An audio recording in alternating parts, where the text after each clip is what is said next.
Hey, everybody, welcome to another episode of Classes of Mail. My name is Alan Gigax, and today we are going to read as much as we can from the ELM in the 500s. This section is especially relevant at my station because 500s cover leave, like sick leave and annual leave, and this is the number one source of discipline at my station. At probably 3-to-1. We get 3 attendance disciplines for every one other discipline, maybe even more than that. It's like the only discipline they issue. Because I got the folks at my station so coached up that the only thing we do wrong is call in sick. And is that even wrong? Well, we're going to read about it and we're going to find out. Is that wrong? So, before we get into that, in the last ELM episode, in the end of the 400s, there were all these awards.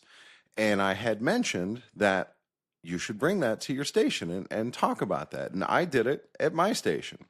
I had our morning stand-up talk where I tell the carriers, whatever it is I want to tell them. And I talked about these awards and how management has carrots and sticks. And the carrot can be a motivator to do good, and the stick can be a motivator to stop doing bad. And then I held up some grievance files and I said, management's certainly not shy about using the sticks. They got plenty of sticks that they're ready to hand out. But the carrots, they don't seem interested in using the carrots. And I talked about some of the awards that are possible to give out. And, and I pointed out that this is a choice that management makes not to use these carrots. They are provided for in the ELM. There's even restrictions that say, you can only get one of these a year or whatever with the intention that they're going to be given out a lot, and they don't give out any. So afterward, the station manager brought me into his office and he's like, hey man, that was kind of confrontational, which it was, it's fair. And, you kind of paint us in a bad light because I couldn't even give out these awards if I wanted to. There's no way that the postmaster, our local postmaster, would approve giving out awards like that. I'm like, well, there's your problem, right? This is a management problem that from the top down, we got morale issues. And obviously, from what you're telling me, it comes from the top. And he says, no, it's just like in the budget. We don't have a budget for it. So, well, look, man, it's in the ELM. So it's provided for. It's just nobody's interested in doing it, right? And that's the problem. And then I said, and if it's a budget issue, there's certificates in these award categories. And certificates, what's that cost? $3? If you don't have $3 in your budget, I will give you $3 so that you can start giving out these awards. And it's such bullshit. They could do this stuff if they wanted to. They don't want to, and that's what I'm calling out. That's the problem that I have. All right, moving on. Oh my God, 3 minutes already wasted. Okay, 510, leave. 511, general. 511.1, administration policy. The Postal Service policy is to administer the leave program on an equitable basis for all employees, considering A, the needs of the Postal Service, and B, the welfare of the individual employee. That second part, B, is so important because they're supposed to consider the welfare of the employee. Like, there is a woman I'm familiar with who has been disciplined for sick leave, and she's used, plenty of sick leave. And there's no debate that she's using as much sick leave, like she has to take leave without pay. But she's had these incredible tragedies in her life that are just these one-off things that are horrific that have been happening around this woman. And that's why she's taking this time off. And the post office should be considering her welfare. Like, dude, in addition to these tragic things that are happening to her, now they're going to add discipline on top of it. Are they considering the welfare of the individual employee? I don't think so. All right, moving on. 511.23. Postal employees. Postal employees, A, request leave by completing PS Form 3971, request for or notification of absence. B, obtain approval of PS Form 3971 before taking leave, except in case of emergencies. And C, avoid unnecessary forfeiture of annual leave. All right. So, all right. Does management... I can't... Hold on, I just broke something. All right, there we go. Back together. We're going to move on. All right, 511.4, unscheduled absence. This is what gets cited in discipline when management issues discipline for calling in sick. 511.41, definition. Unscheduled absences are any absences from work that are not requested and approved in advance. Now, I've seen management try to use this definition in their charge letters when they issue discipline. And as far as I can tell, it's not possible to violate a definition. The definition is not a rule. There are rules about being regular in attendance, and they'll cite those as well. But to cite a definition, that's how do you break a definition? All right, so whenever possible, you want your leave to be scheduled in advance.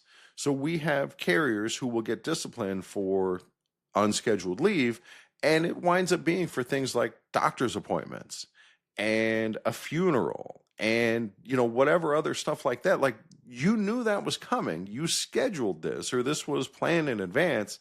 Dude, you got to take scheduled sick leave for that, or scheduled family leave, or bereavement leave, or whatever it is. You got to help yourself here by putting that in advance. If you have a doctor's appointment in 3 weeks, put in that 3971. And here's a pro tip for you.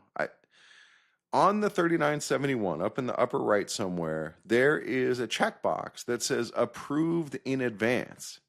When you turn that 3971 in, check that box, because then it shows in the record that, yeah, you turned it in and it was approved. Now, how in the world can they hold it against you when they approved it in advance? So again, you always, when possible, want to schedule your sick leave. Obviously, when you get sick, you can't do that.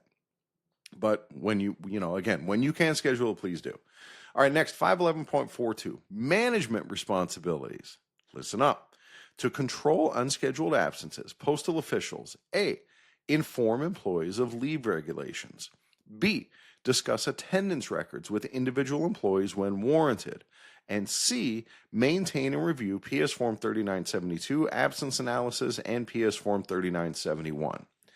Now, the next section, 511.43, employee responsibilities. This is what management likes to cite when they issue discipline for attendance.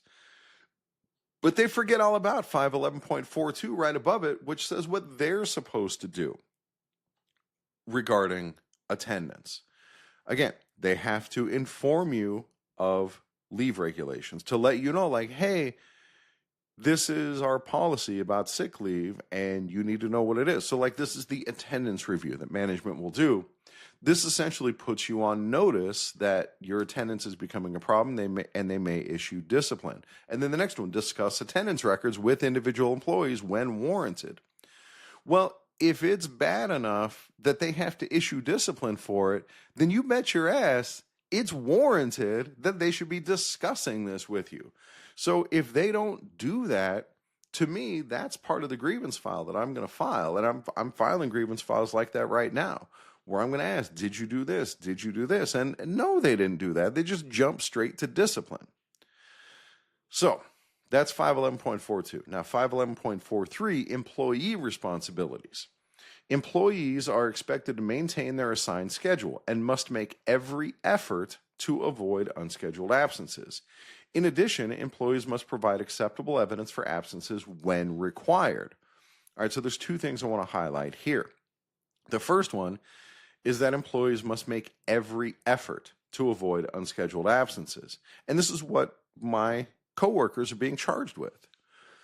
And so my question to that is, to management, do you think that effort is the problem here? Like, do you think that dude's kid got sick because he didn't put in enough effort? How can you say that he's not making every effort to avoid these unscheduled absences? Are you saying that effort is the problem? Do you have evidence that it's from a lack of effort? No. If we're going to parse this language, that's what it says. They have to make every effort. And by issuing this discipline, you're saying that they're not doing that they're not making every effort. How do you know that? How do you know they're not making every effort? All right, and then the next one, employees must provide evidence for absences when required. So when is it required? Well, if you have absences of 3 days or less, It's not required unless you're on restricted sick leave. And if you're on restricted sick leave, management is supposed to inform you of that in writing. So if you're not on restricted sick leave and you just call in one day, no, you don't have to provide acceptable evidence. It's not required. Management can do what's called deems desirable, where they can ask for evidence when it's deemed desirable to protect the interest of the Postal Service or something like that. And in that case, they have to have a good reason why, essentially they have to think that you are abusing your sick leave. And even in those cases, your own statement can be the requisite evidence that, hey, this is why I was absent.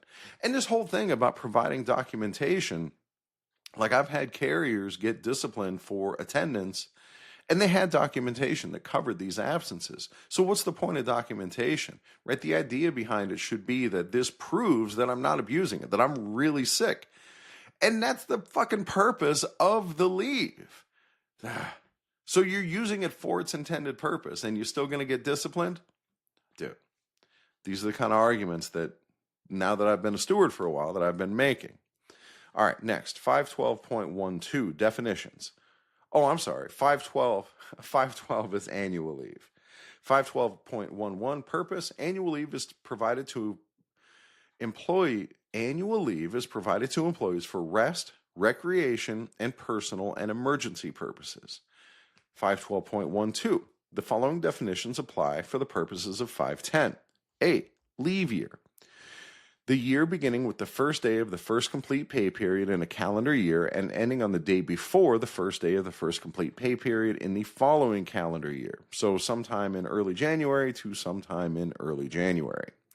B, accumulated leave. The total unused leave that remains to the credit of the employee at the beginning of any leave year. So you go into the next year with 252 hours of leave that you haven't used. That is your accumulated leave. C, current leave. Leave that an employee earns by biweekly pay periods during the current leave year. So you have whatever 252 hours that you carried over, and then you have this year's leave that gets added to that. And then D, accrued leave. Leave that is earned but is unused by an employee during any period during the current leave year. So we get, as a full-time regular, we get our leave advanced to us at the beginning of the year. And so we have this pool of leave, and that's, the hours that show up. All these things show up on your paycheck, and you can see how much leave you have, how much you've earned so far, how much has been advanced to you, how much you carried over from the previous year. All right, and then the next batch of provisions that is in the ELM makes it seem like your creditable years in the military or in other government service count toward your years in the post office where leave is concerned. So, for example, if you spent 8 years in the Coast Guard and then you came to the post office, you spend 4 more years at the post office, you would get the same amount of leave as somebody who worked at the post office for 12 years. And same if you worked somewhere else in the government. If you were in the Bureau of Land Management for 8 years and then you come to the post office for 4 years, you should get the same amount of leave as somebody who worked at the post office the whole time. You would get, whatever you get for having 12 years in. That's my interpretation of what 512 is. It's a little long. It's a little convoluted. I heard this mentioned on another podcast recently, so I'm pretty sure my interpretation is right. But if you know something different, by all means, pass it along to me. I really think that's the way it works. Next, 512.3 explains that employees earn annual leave for each year that they're in service. So leave can be reduced if you miss work for significant chunks of a year. And we talked about that, I think it was in the 400s, about leave without pay. That if you miss like a quarter of the year, then your benefits are going to be deducted appropriately. And then at the other end of that, PTFs and CCAs only get leave for the actual hours worked. There's talk that in the new contract, PTFs and CCAs are going to get leave hours advanced to them. It remains to be seen. Next, 512.321, maximum carryover amounts. The maximum carryover amount, i.e. the maximum amount of previously accumulated annual leave with which an employee may be credited at the beginning of a year, is as follows. And then there's a bunch of categories here, but we're in category A, bargaining unit employees. The maximum leave carryover for bargaining unit employees is 55 days, 440 hours. Now, this amount has been temporarily extended to 520 hours by mutual agreement, and I'd almost guarantee that that's going to be made permanent in the new contract. So in the ELM, it's 440, but right now we're doing 520, and my guess is it'll stay 520. But we'll see. Remains to be seen when the new contract comes out. All right, and then 512.4, authorizing annual leave. 512.41, requests for annual leave. 512.411, general. Except for emergencies, annual leave for all employees except postmasters must be requested on PS Form 3971 and approved in advance by the appropriate supervisor. 512.412, emergencies. An exception to the advance approval requirement is made for emergencies. However, in these situations, the employee must notify appropriate Postal Service authorities of the emergency and the expected duration of the absence as soon as possible.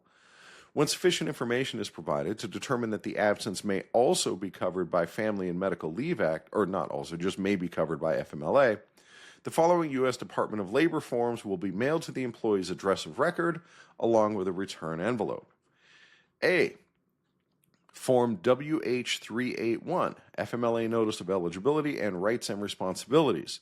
So if you've ever called in, like used e-leave request on light blue, the ELRA, or you've called in the 800 number for shared services, then, and if you select FMLA, the post office is automatically going to mail you out this packet.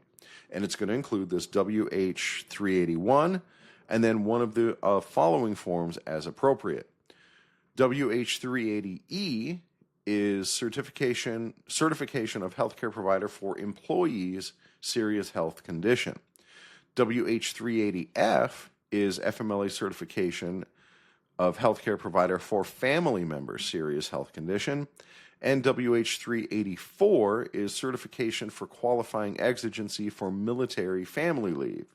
Oh, and then WH-385 is FMLA certification for serious injury or illness of covered service member.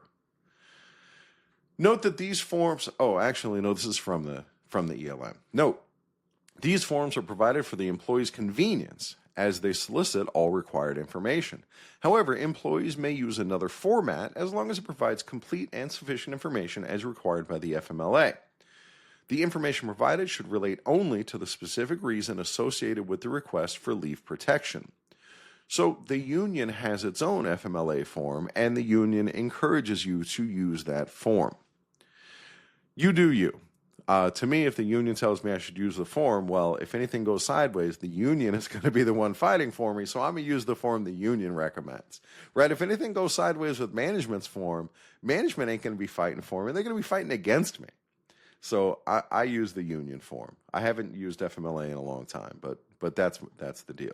Oh, and by the way, whenever possible, you should get yourself FMLA protection, because when these carriers are being called in for discipline, those absences that are covered for FMLA, you can't be disciplined for those.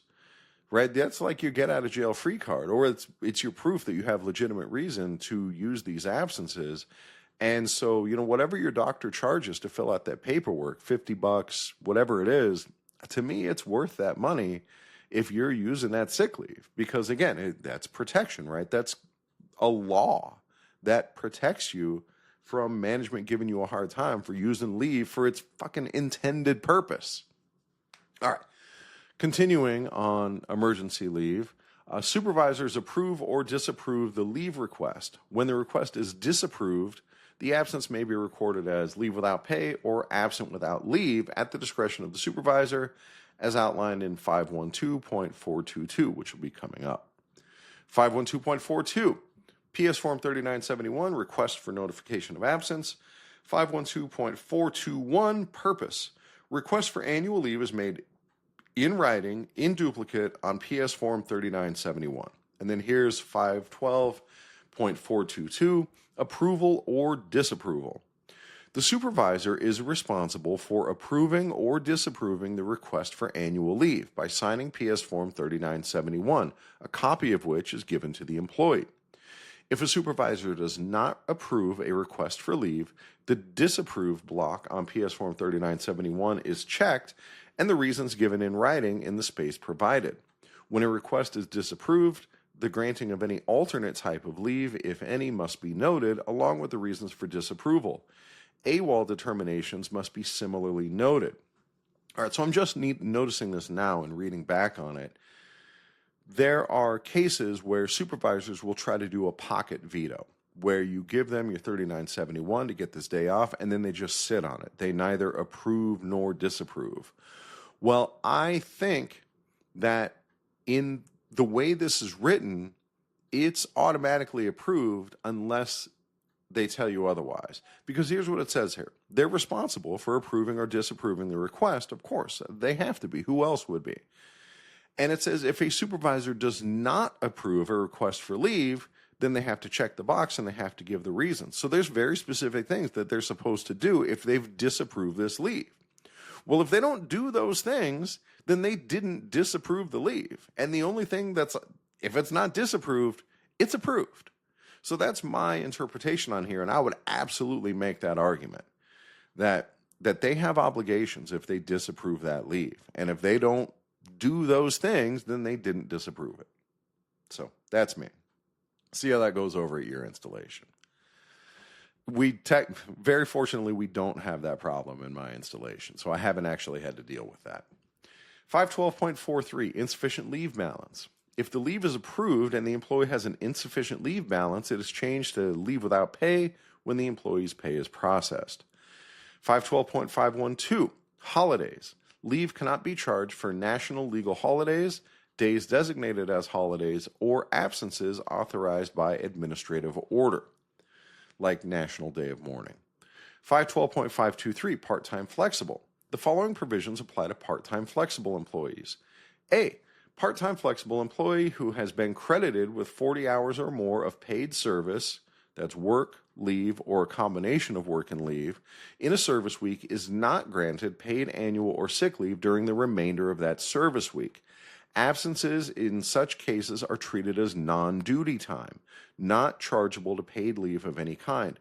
Supervisors should avoid granting leave resulting in the requirement for overtime pay. Guys, this totally comes up.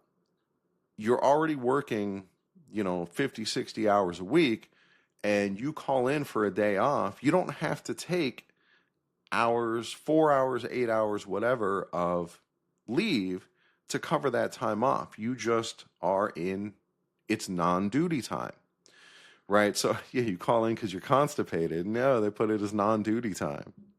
I make myself laugh.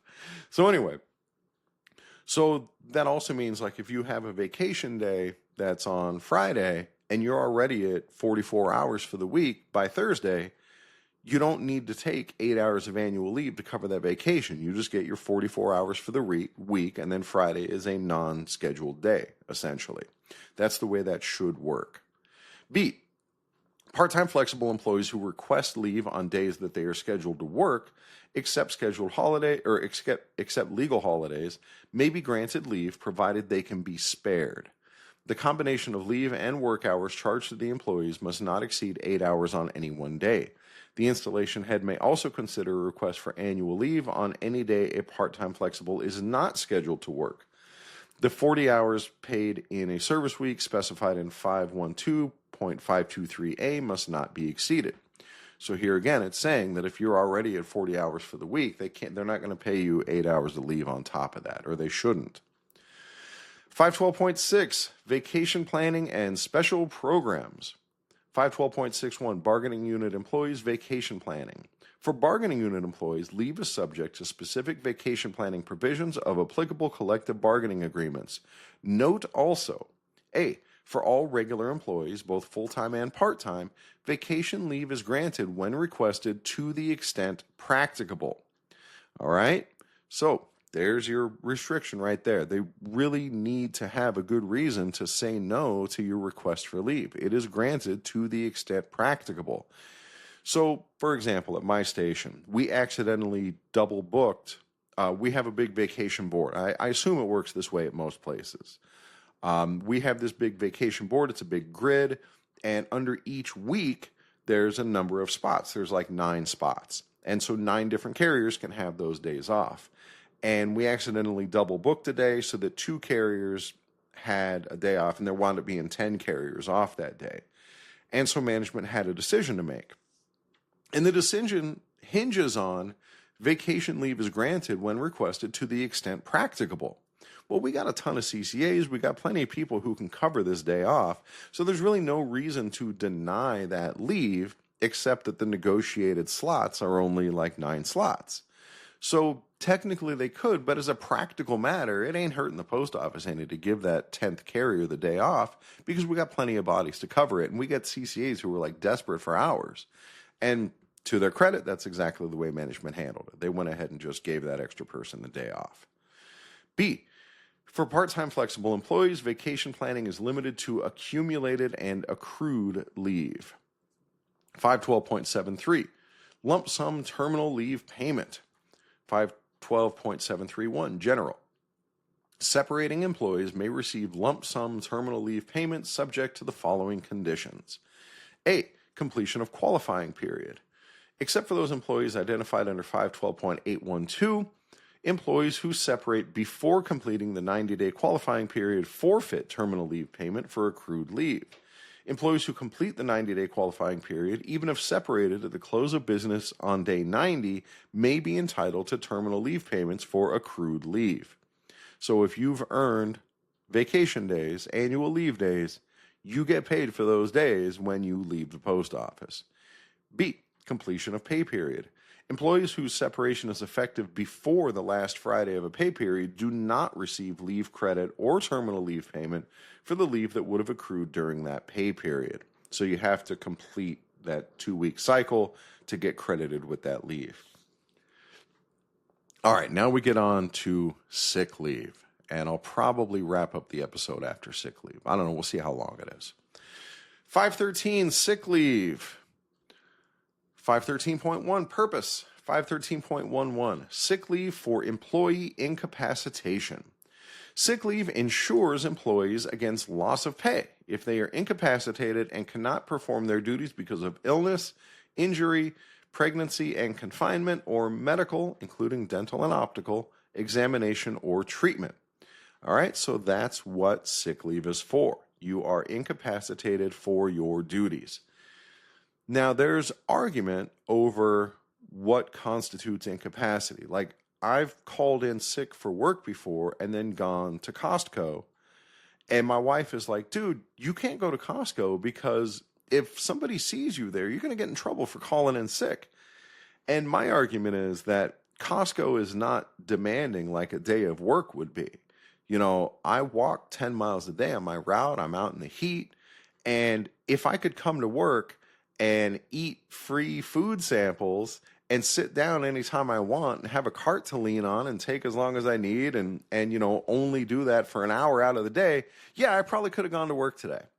But my work is more demanding than that. And so, no, I was not well enough to go to work. The gulf between well enough to go to Costco and well enough to go to work is a pretty big gulf. And so to me, that's legitimate. You know, a supervisor would probably argue with me on that, and I welcome that argument. But that's the way I feel about it. So again, it says if they're incapacitated and cannot perform their duties because of illness, injury, and these other reasons. 513.12, sick leave for dependent care. A limited amount of sick leave may also be used to provide for the medical needs of a family member. Non-bargaining unit employees and bargaining unit employees, if provided for in their national agreement, are allowed to take a maximum of 80 hours of their accrued sick leave per year to give care or otherwise attend to a family member, as defined in family members defined elsewhere, with an illness, injury, or other condition that, if an employee had such a condition, would justify using sick leave. If leave for the dependent care is approved, but the employee has already used the maximum 80 hours of sick leave allowable, the difference is charged to annual leave or to leave without pay at the employee's option. So this is important, right? Because here it says you get 80 hours or 10 work days to care for a family member. And this is not FMLA. This is just sick leave for dependent care.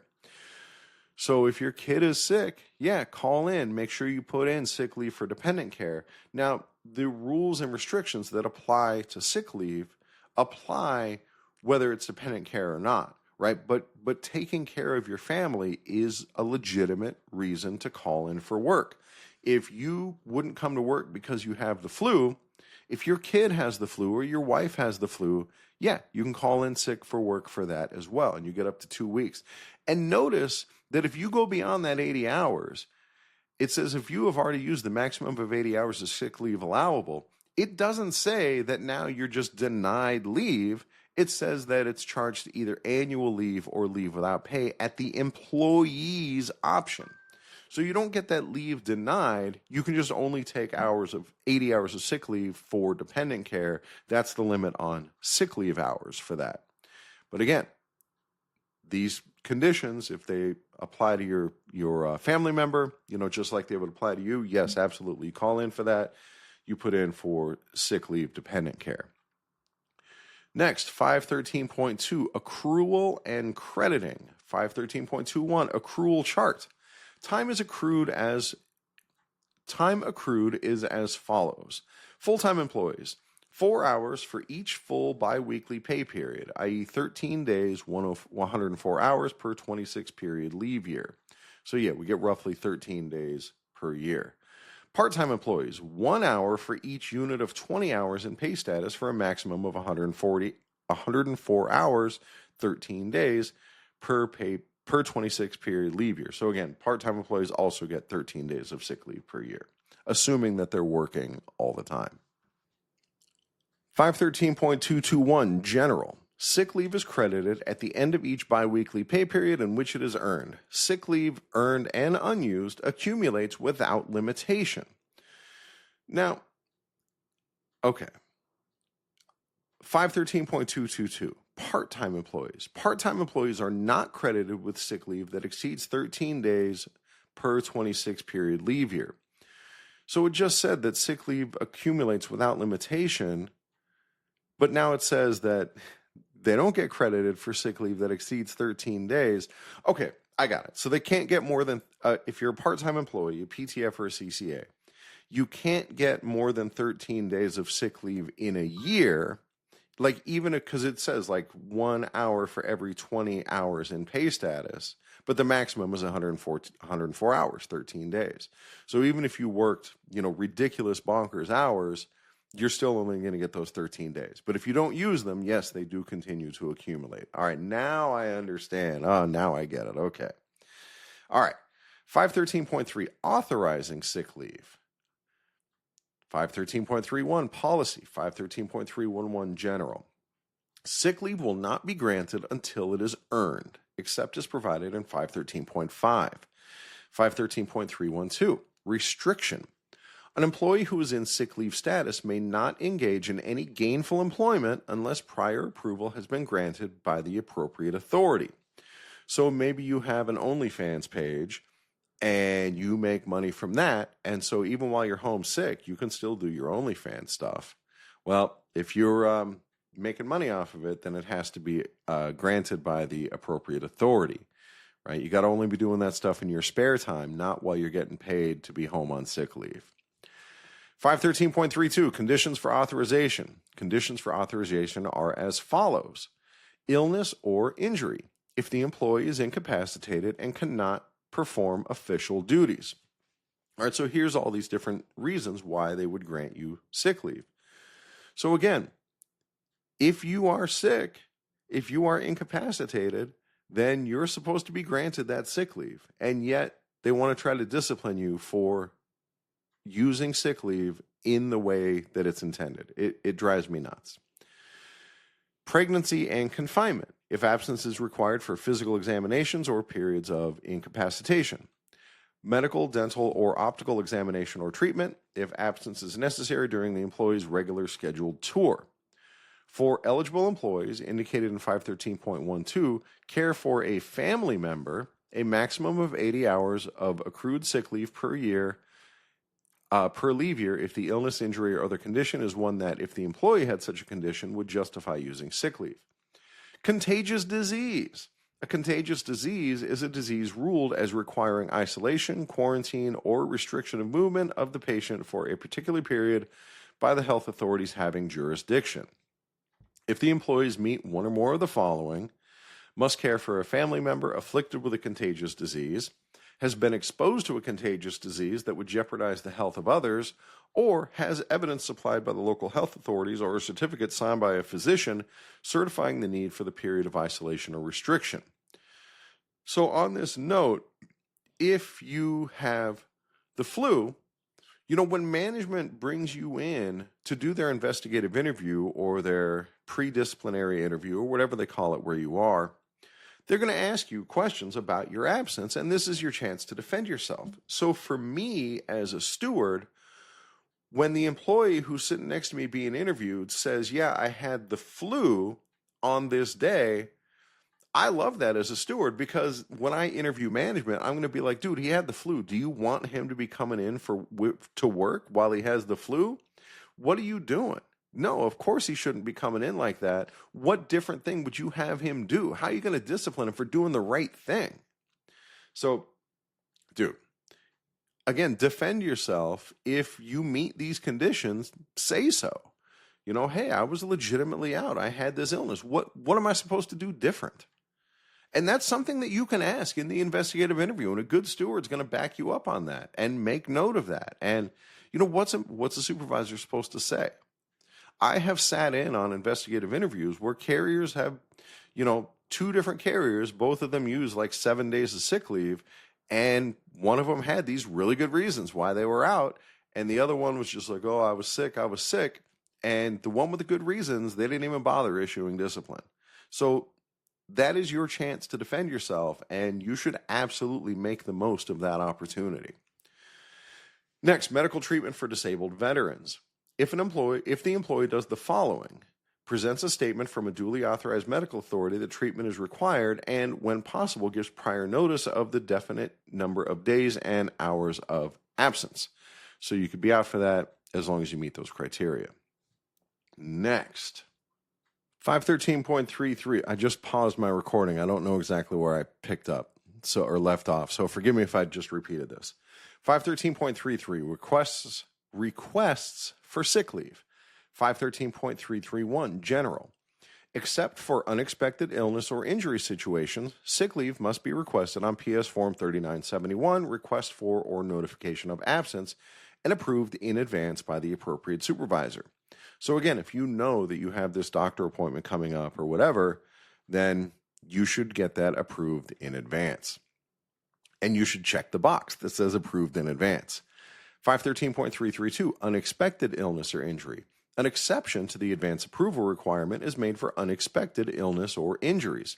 However, the employee must notify appropriate Postal Service authorities as soon as possible of his or her illness or injury and expected duration of the absence. When sufficient information is provided to determine that the absence may be covered by the Family and Medical Leave Act, the following U.S. Department of Labor forms will be mailed to the employee's address of record along with a return envelope, and that's that same list of forms as before. 513.341, general.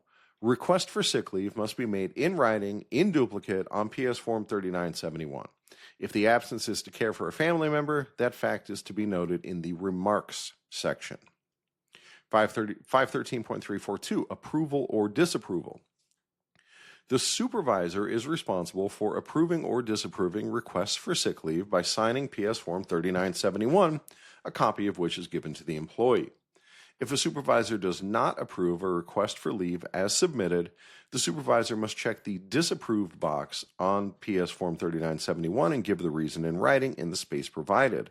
When a request is disapproved, granting any alternate type of leave must be noted along with the reason for disapproval. AWOL determinations must be similarly noted. So once again, as near as I can tell, it's automatically approved, because if it's not approved, then there's these specific things that they have to do. Well, if they don't do those things, it's approved. That's my take on it. Next, 513.36, sick leave documentation requirements. Boom, here it is, black and white. 513.361, 3 days or less. For employee absences of 3 consecutive days or less, supervisors may accept the employee's statement explaining the absence. Medical documentation or other acceptable evidence of incapacity for work or need to care for a family member is required only when the employee is on restricted sick leave, or when the supervisor deems documentation desirable for the protection of Postal Service interests. Substantiation of the family relationship must be provided if requested. So this is it, right? 3 days or less. This is what I was referring to before. You only, if it's 3 days or less, your statement is sufficient documentation, unless you're on restricted sick leave, where they have to actually tell you about it, or the supervisor deems it desirable for the protection of Postal Service interests. That's it. That's the requirement. Done. If management does anything other than that, get with your steward. 513.362, over 3 days. For employee absences that exceed 3 consecutive days, employees are required to submit medical documentation or other acceptable evidence of incapacity for work or of the need to care for a family member, and if requested, substantiation of the family relationship. All right, so it doesn't necessarily have to be a note from a doctor. It says, or other acceptable evidence of incapacity. So that's subjective, right? And it's up to your supervisor to make it clear what it is they want. Just because you're sick for a couple of days, that doesn't mean you have to go to the doctor. Most things get better on their own, and you just need a few days of rest, a few days to recover. And so if that's the case, if your supervisor says, no, I want you to go to the doctor, well, then I'm not informed on this enough to give you definitive advice. My take on it is that I don't always go to the doctor when I'm sick. Like, dude, I feel crappy for a couple of days. Now I feel better. Now I'm back. And this is what I'm telling you. If you want me to go to the doctor now, like, I already feel better. What good is that going to accomplish? But if you're worried about getting in trouble for it, then yeah, you go to the doctor, get a note from the doctor that says, yes, this person is actually sick. 513.363, extended periods. Employees who are on sick leave for extended periods are required to submit at appropriate intervals, but not more frequently than once every 30 days, satisfactory evidence of continued incapacity for work or need to care for a family member unless a supervisor responsible for the employee knows the employee's continuing situation. 513.364, medical documentation or other acceptable evidence. Oh, see, look at all this talking I'm doing. It's already covered right here. What is other acceptable evidence? Employees required to submit medical documentation should obtain it from the employee's attending physician or other attending practitioner who is performing within the scope of his or her practice. The documentation must provide an explanation of the nature of the employee's illness or injury, sufficient to indicate to management that the employee was or will be unable to perform his or her normal duties for the period of absence. Typically, medical statements such as under my care or receive treatment are not acceptable evidence of incapacitation to perform duties. Supervisors may accept substantiation other than medical documentation if they believe it supports approval of the sick leave request. So here it is, right? I shouldn't have run my mouth before this.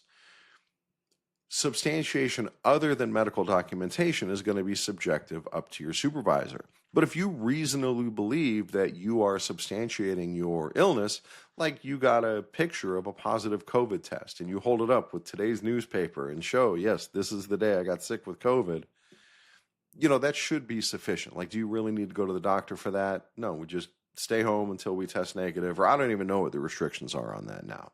But regardless, this is a fight that you can have with your supervisor. 513.365, failure to furnish required documents. If acceptable substantiation of incapacitation is not furnished, the absence may be charged to annual leave, leave without pay, or AWOL. 513.37, return to duty.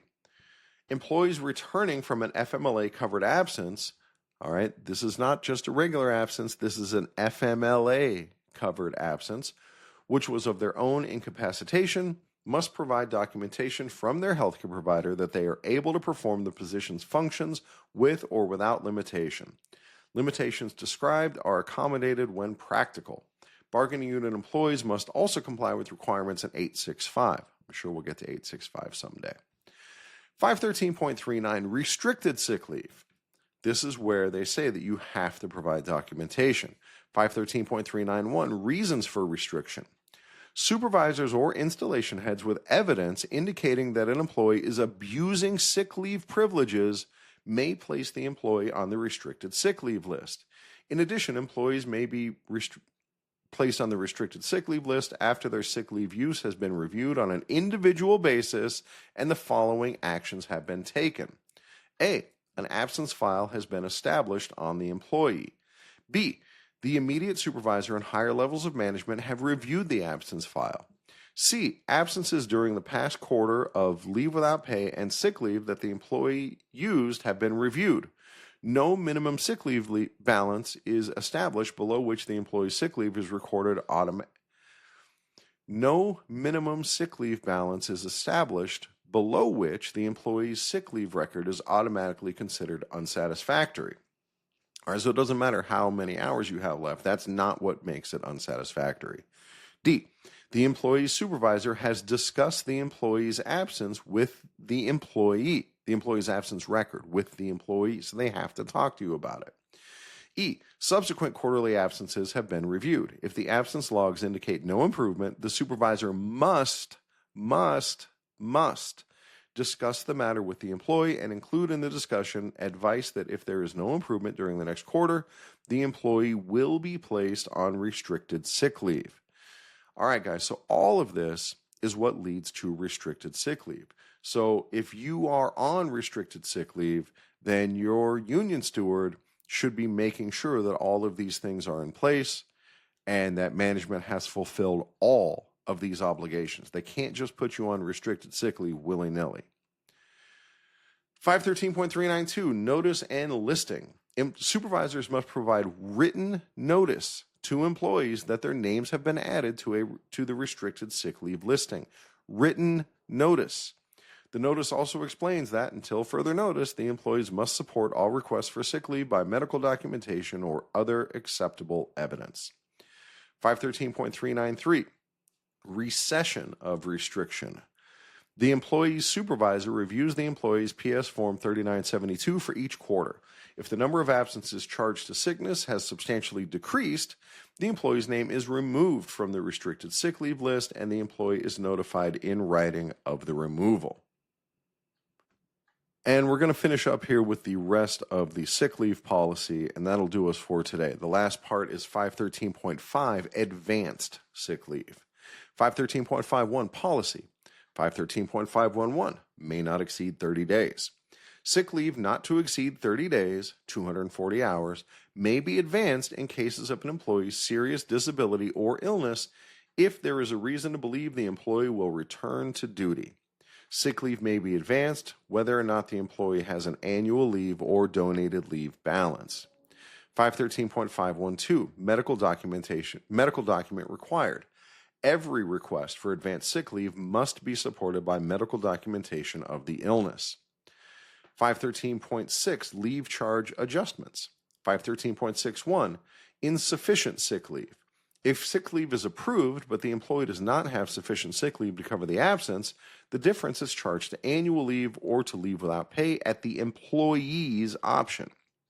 So you get to decide whether you want to use your annual leave or just chalk it up to leave without pay. 513.62, insufficient sick and annual leave. If sick leave is approved for employees who have no annual or sick leave to their credit, the absence may be charged as leave without pay unless sick leave is advanced as outlined in 513.5. Leave without pay so charged cannot later be converted to sick or annual leave. 513.63, disapproved sick leave. If sick leave is disapproved, but the absence is nevertheless warranted, the employee's supervisor may approve, at the employee's option, a charge to annual leave or a charge to LWOP. 513.64, absence without leave. An absence that is disapproved is charged as LWOP and may be administratively considered as AWOL, absent without leave. 513.65, annual leave changed to sick leave. If an employee becomes ill while on annual leave and the employee has a sick leave balance, the absence may be charged to sick leave. So this is a nice thing. Like, I prefer to use sick leave rather than using annual leave because sick leave can only be used for sick leave, but annual leave can be used for both. So if I'm on vacation and then I get sick, it's probably worth my while to change that over to sick leave and hold on to my annual leave balance because the annual leave balance gives more flexibility. The only issue with changing it to sick leave is that management tries to discipline people over sick leave, and maybe it's not worth putting yourself on the discipline radar. All right, guys, so that's it for sick leave. This is definitely one of those episodes that I'm going to listen to again and again because these rules come into play so often. It is really important stuff, especially if you're fighting discipline on sick leave. So thanks for listening, guys. Oh, and dude, this plays right in, right? This is one of the ways that we make ourselves discipline proof. All right, thanks for listening. I'll catch you next time. Oh, when we come back, we pick up with leave without pay. All right.